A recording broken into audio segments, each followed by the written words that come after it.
Aujourd'hui, dans la critique de l'escalator, je voulais vous parler du livre La fabrication d'un mensonge d'Audrey Diwan, qui est paru chez Flammarion.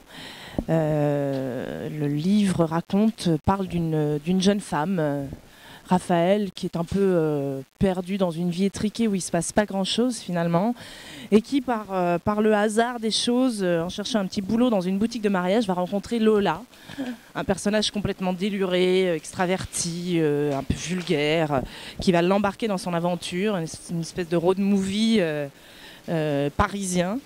On se délecte de l'écriture légère et à la fois acerbe, très imagée d'Audrey. C'est un vrai bon moment de lecture et on va justement un peu en parler avec elle. Salut Audrey, ça va? Bonjour. Est-ce que tu as besoin d'une kitchenette fédérale? Parce que je viens de me rendre compte qu'il y a une énorme promo sur la kitchenette fédérale. Alors écoute, je ne sais pas ce qu'est une kitchenette fédérale, mais par contre je voulais parler avec toi un petit peu de ton livre. On se fait une petite montée d'escalator pour en parler. Allons-y. Alors, je voulais un petit peu avoir ton avis sur la présence du mariage dans ce livre, puisque tu parles de mariage. Est-ce que c'est une toile de fond ou est-ce que c'est vraiment l'occasion de donner un bon coup de bec à cette institution? Écoute, c'est un peu un dommage collatéral. En fait, j'avais envie d'utiliser le contexte de la boutique de robes de mariée que je trouvais assez parlant pour raconter une histoire entre deux femmes. Il se trouve que comme on est dans ce contexte-là, oui, j'égratigne le mariage parce que j'ai l'impression que beaucoup plus de jeunes se marient aujourd'hui et qu'en même temps, pour se marier, il faut être à la fois un peu courageux et inconscient. Tu sais qu'il y a beaucoup de mariages qui finissent pas extrêmement bien. Donc je voulais pas spécialement faire de mal au mariage, mais finalement, oui, je l'égratigne au passage. T'en as profité en passant. Alors, tes deux personnages sont très différents. Il y a d'un côté Raphaël, en effet très timoré, qui est dans une vie très étriquée, etc. Et cette Lola que j'ai trouvée, enfin moi j'ai été assez touchée par ce personnage qui est très vulgaire et en même temps très émouvante. Elle représente quoi pour toi? J'aime bien d'ailleurs quand tu dis qu'elle est vulgaire et émouvante parce que c'était un peu la couleur que j'avais envie de lui donner.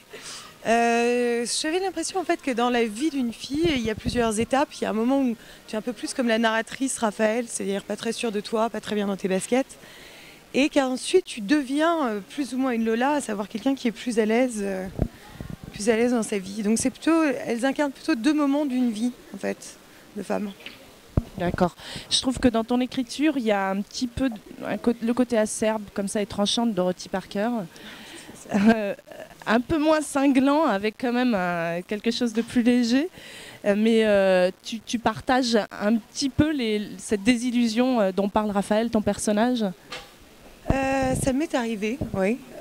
Pas de manière générale sur l'amitié, c'est-à-dire je ne vais pas renoncer définitivement à avoir des amitiés sincères. Mais effectivement, il y a des risques quand on choisit des personnages comme une Lola.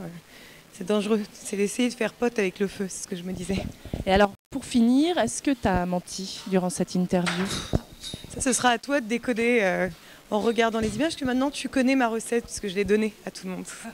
Bon, merci beaucoup Audrey. Merci à toi. À bientôt. À bientôt. Au revoir. Au revoir.